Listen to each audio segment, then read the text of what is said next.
Hello everybody, welcome to second part of machine ग्नोमोलॉजी।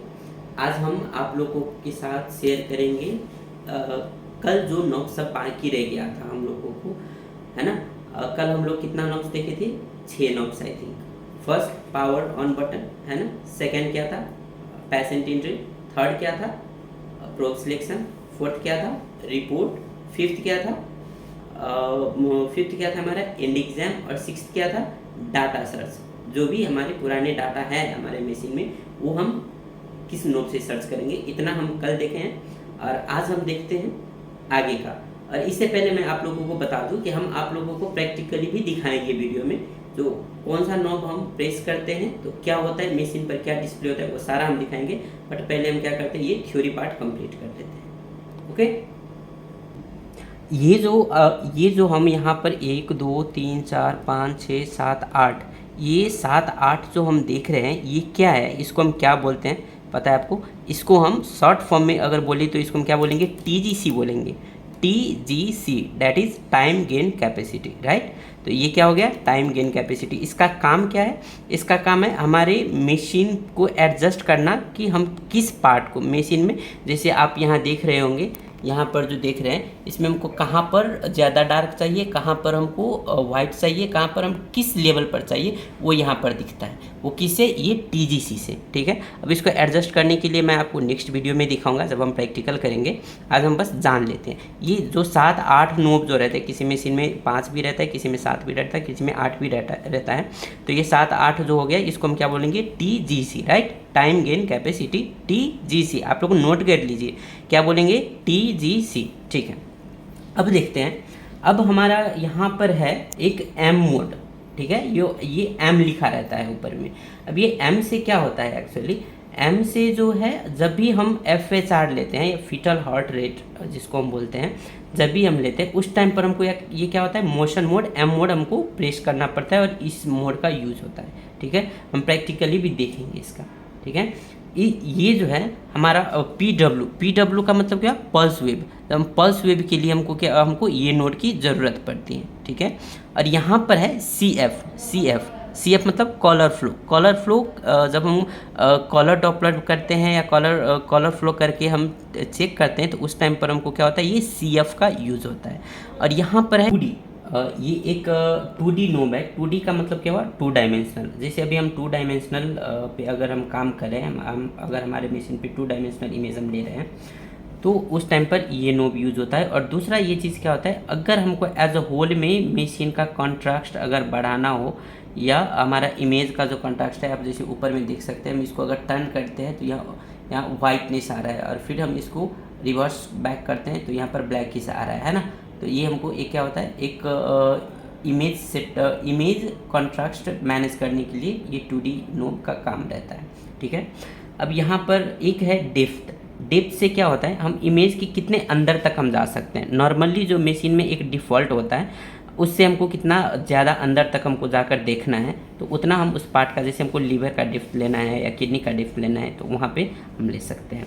और दूसरा है फिर फोकस से क्या होता है, हम किसी पार्ट को, जैसे आप देख रहे होंगे यहाँ फोकस लिखा हुआ है, किसी भी पार्ट को हमको फोकस करके देखना है, या ज़्यादा जूम करके देखना है, या ज़्यादा उस लीवर में किसी भी सर्टेन लाइक पोर्टल वेन में हमको कुछ फोकस करना है, तो उस टाइम पर हमको ये फोकस नॉब का ज़रूरत पड़ता है। और जूम में एज अ होल में क्या हुआ कि अगर हमारे मशीन में जितना बड़ा इमेज दिख रहा है नॉर्मली बाय डिफ़ॉल्ट, उससे ज़्यादा करना है या उससे कम करना है, उससे बड़ा करना है या उससे छोटा करना है, वो उस टाइम पर हमको क्या होता है, ये जूम का काम लगता है। या जैसे किसी भी पार्ट में अगर कोई प्रॉब्लम है या कुछ पैथोलॉजी फाइंडिंग है, उसको हमको थोड़ा पास से देखना है, थोड़ा बड़ा करके देखना है, उस टाइम पर भी ये जूम नोब का काम रहता है, ठीक है। अब यहाँ पर आप देख रहे हैं, ये तीनों जो है, ये क्या है, ये सब मशीन में अलग अलग होता है, पर दो तो नॉर्मली होता है, सिंगल और डबल, ठीक है। सिंगल और डबल साइडेड प्रेजेंटेशन। जैसे कि अगर हमको एक ही इमेज चाहिए एक टाइम पे, तो उस टाइम पर हम क्या करेंगे, ये नोब हम क्लिक करेंगे। अगर एक टाइम पे जैसे हम राइट किडनी और लेफ्ट किडनी, या राइट किडनी में ही हमको कुछ एनालाइज करना है, तो 2 इमेज को हम एक साथ यहाँ रख कर देख सकते हैं। और यहाँ पर जो है ये 4, मतलब क्या हुआ, एक इमेज अगर हमको देखना है तो इस पर क्लिक करेंगे, 2 इमेज हमको सिंगल टाइम में देखना है तो इस पर क्लिक करेंगे, अगर 4 इमेज हमको देखना है तो ये नो प्रेस करेंगे, ठीक है। और अब यहाँ पर आप देख रहे होंगे P1, P2, P3, ये जनरली प्रिंटर के लिए होता है ना। P2 से जैसे हम सेव कर लेते हैं, P2 अगर हम प्रेस करते हैं तो सेव हो जाता है। P1 से अगर थर्मल प्रिंटर कनेक्ट रहता है तो वो होता है। ये सब मतलब इतना समझ लीजिए कि P1, P2, P3 ये सब प्रिंट के लिए है बस। और ये जो देख रहे हैं ये मेन, ये फ्रीज बटन है या फ्रीज नॉब है ये, ठीक है। ये फ्रीज नॉब क्या होता है, जब भी हम इमेज लेते हैं और उस इमेज को हमको रोकना है तो उस टाइम पर हम क्या करेंगे, ये फ्रीज बटन को या फ्रीज नॉब को हम प्रेस करेंगे, ठीक है। चलिए अब ये देख लेते हैं कि ये जो वाइटिस है, ये पार्ट ये क्या है। ऐसा मतलब अल्ट्रासाउंड मशीन में ऐसा गोला सा क्यों होता है। ये एक्चुअली अगर सिंपल लैंग्वेज में बोले तो माउस का काम करता है ये, ठीक है। या हम अल्ट्रासोनिक लैंग्वेज में अगर हम बोलते हैं तो इसको हम ट्रैक बॉल बोलते हैं, ठीक है। क्या बोलते हैं हम इसको, ट्रैक बॉल बोलते हैं। इसको हम ऐसे टर्न करते हैं या हमको जहाँ पे भी हमारा कर्सर ले जाना है या हमको मेजरमेंट लेना है तो हम ये ट्रैक बॉल की सपोर्ट से, ट्रैक बॉल की हेल्प से हम ले सकते हैं। और अब यहाँ हम आपको दिखाते हैं ट्रैक बॉल के आसपास में जो ये 5-6 नोब है ये क्या है। ये तो हो गया एक, देखिए ये सब सारा जो नोब है वो ऐसा ज़रूरी नहीं है कि सब मशीन में इतना रहेगा, पर जो मेन अभी जो हम आपको बता रहे हैं वो मेन है और वो ऑलमोस्ट सारे मशीन में रहता है। तो जैसे ये जो हो गया, अब इस पर कुछ लिखा हुआ तो नहीं है, पर ये क्या है कि हमारा कर्सर सिलेक्शन के लिए अगर हमारा कर्सर कहीं पर खो जाता है तो हम उसको ये प्रेस करके हम क्या कर सकते हैं, कर्सर को डायरेक्ट हम स्क्रीन पर ला सकते हैं। और यहाँ पर आप लोग देख रहे होंगे, यहाँ पर एक बॉडी पार्ट टाइप का कुछ, यहाँ पर देखिए आप पास से बॉडी पार्ट टाइप का यहाँ पर है ना। तो इससे क्या होता है कि हम किस पार्ट पे स्कैन कर रहे हैं उस पार्ट को हम यहाँ से ले सकते हैं, ठीक है बस। और ये टेक्स्ट जो है, ये टेक्स्ट से क्या होता है, अगर हमको कुछ कमेंट करना है, यहाँ पर लिखा भी रहता है कई सारे मशीन में कमेंट या टेक्स्ट बोल के, तो ये टेक्स्ट क्या हो गया, कमेंट करने के लिए हो गया, ठीक है। ये सब अपडेट के लिए है। ये जो है ये क्या हो गया हमारा, ये कैलिपर है, ठीक है। इसको हम कैलिपर नॉब बोलते हैं और इसका मेन काम क्या रहता है, मेजरमेंट करना। यहाँ से या इस कैलिपर नॉब से हम क्या करते हैं, अगर कोई भी पार्ट को मेज़र करना हो या कुछ भी मेज़र करना हो तो हम यहाँ से करते हैं। कई मशीन में इसको स्केल करके भी रखा रहता है, पर जनरली कैलिपर ही रहता है, ठीक है। और ये जो है ये हमारा सेट बटन है, ये सेट नॉब है। सेट नॉब से क्या हो गया, जैसे कि हम यहाँ कैलिपर लिए, कैलिपर से हमको किस पॉइंट पे जाकर सेट करना है और किस पॉइंट पे जाकर इंड करना है, ये चीज़ हम इस सेट नॉब से ले सकते हैं। और यहाँ पर आप 2 नॉब देख रहे हैं। ये मोस्ट इम्पोर्टेंट ये है कि अगर हम कुछ कर रहे हैं और स्क्रीन पे हमको उसको क्लियर करना है, रॉन्ग हो गया उसको क्लियर करना है, तो ये क्लियर नॉब आपको यूज़ में आएगा।